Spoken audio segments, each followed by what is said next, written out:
Hello and welcome to the Amateur Austenite. My name is Frances Duncan. I am an author and the founder of the Jane Austen Society of New Zealand. However, I am underqualified for my job as I am and have always been an enthusiastic amateur. Today we're going to be discussing chapter 26 of Pride and Prejudice, and we have two special guests today.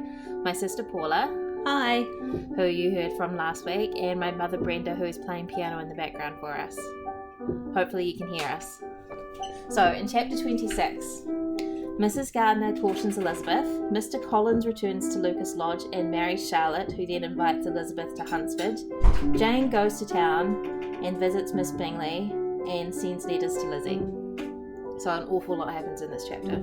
Yeah, lots of things happen and lots of it is narrated via letters as well. So it's an interesting chapter in that sense.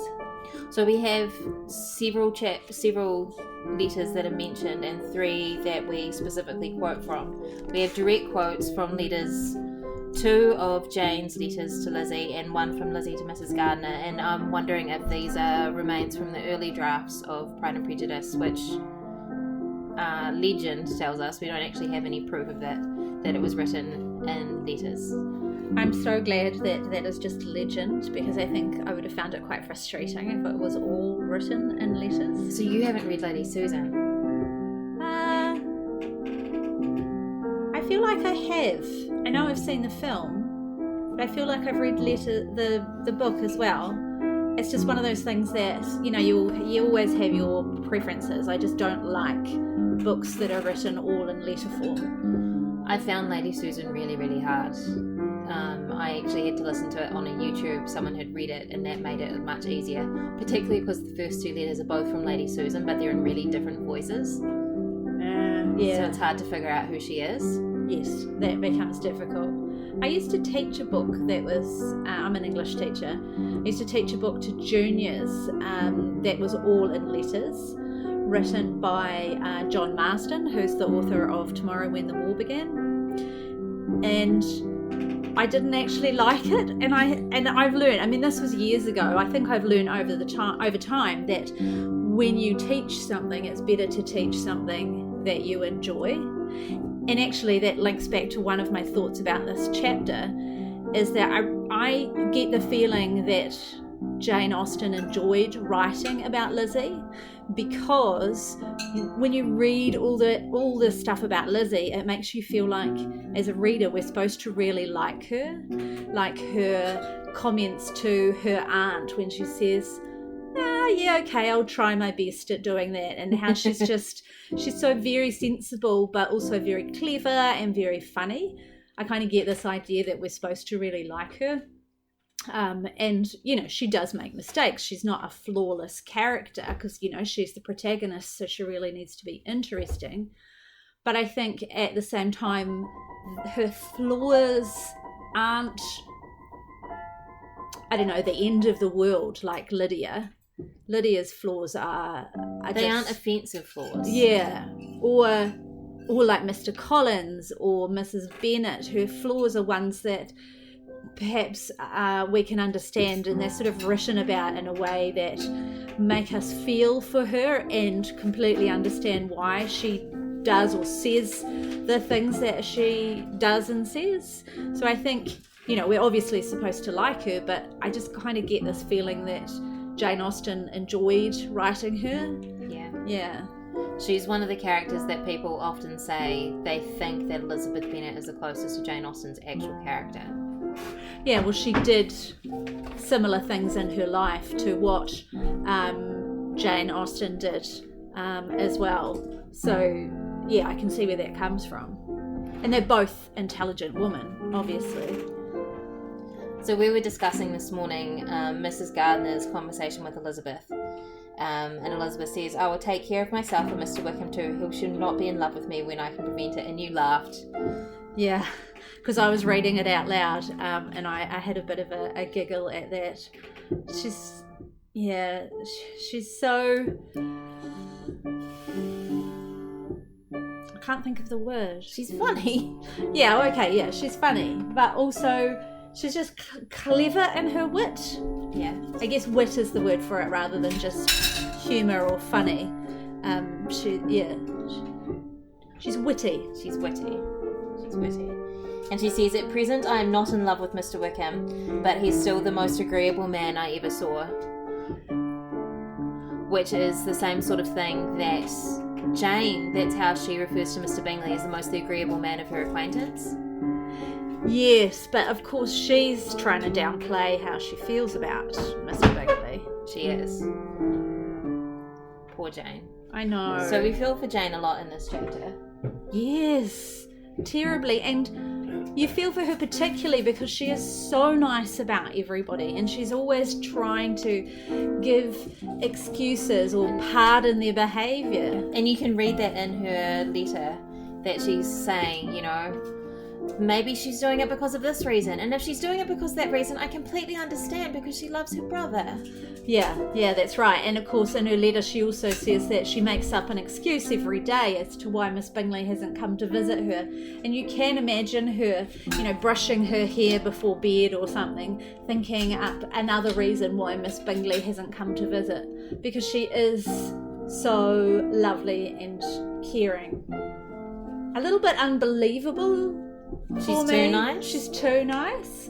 But then I guess there are people like that in the world, so we wouldn't know, we're not them. And it says all expectation from the brother was now absolutely over, and I feel so sad for Jane reading that. Yeah, absolutely. And at this point, of course, if it's the first time you've ever read it, you are thinking, well, it's all over for her, and you're thinking, you know, poor Elizabeth is also without a man, and there's no hope for this family, because of course all Mrs. Bennet wants is for her daughters to be married to somebody with money, and it's not happening. No. Jane is almost 23 and she's still not married, and Elizabeth is, you know, having these witty conversations with a man who has no money, who has no prospects. And she keeps reminding her mother to invite him to the house. Yeah.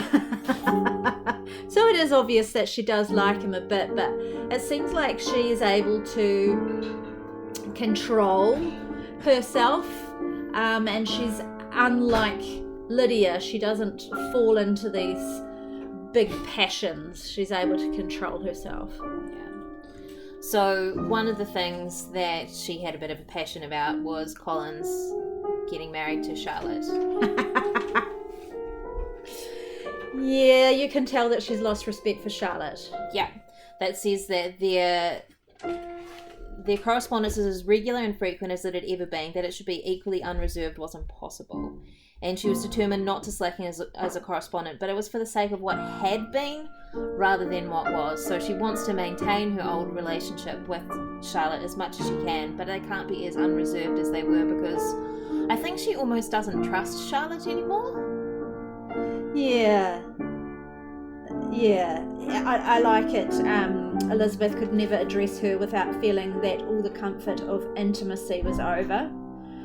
Just that idea that it gives you an idea of how close they were before. But yeah, it's sad. It's like their friendship has ended and she doesn't trust her anymore, because she doesn't trust her judgment and doesn't feel like they are similar in the same way. But I do wonder why this has never come up in conversation with them before. You'd think that the fact that they have such different ideas about marriage would have come up in conversation before. You'd think so if they were really close friends, but then there must not be very many eligible men in their neighbourhood. Yeah, so maybe they were talking about slightly different topics. I was going to say more intelligent topics. But perhaps, yeah, because Elizabeth is so intelligent, perhaps they did talk about other things rather than just men, unlike Lydia, who just wants to talk about officers all the time. Yeah, and Mrs. Bennet, who just wants to talk about getting married all the time. And you see when Elizabeth goes to see Jane when she's unwell, she's sitting and reading when Miss Bingley says, "Come and walk around with me." So she was obviously a person who did read, and so maybe that is where she and Charlotte connected before. Because they're both quite intellectual women. Yeah, Charlotte's just a little more... practical? Yeah, that's probably the word for it. Yeah, practical.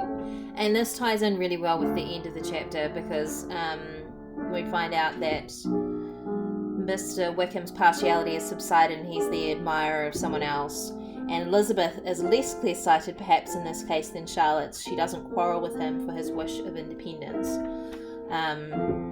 because she's open to the conviction that handsome young men must have something to live on as well as the plain. Yeah, I love that. I think that's a very clever way of putting it.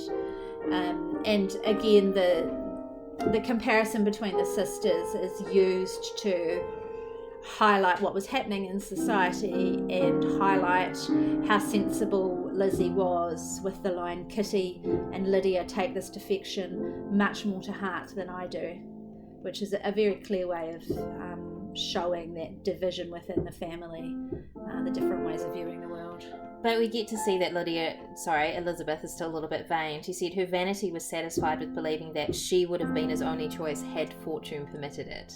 Yeah, that's a lovely line actually, because that's one of her flaws that we're supposed to sort of find. It makes her more human. Yeah, just a wee human frailty.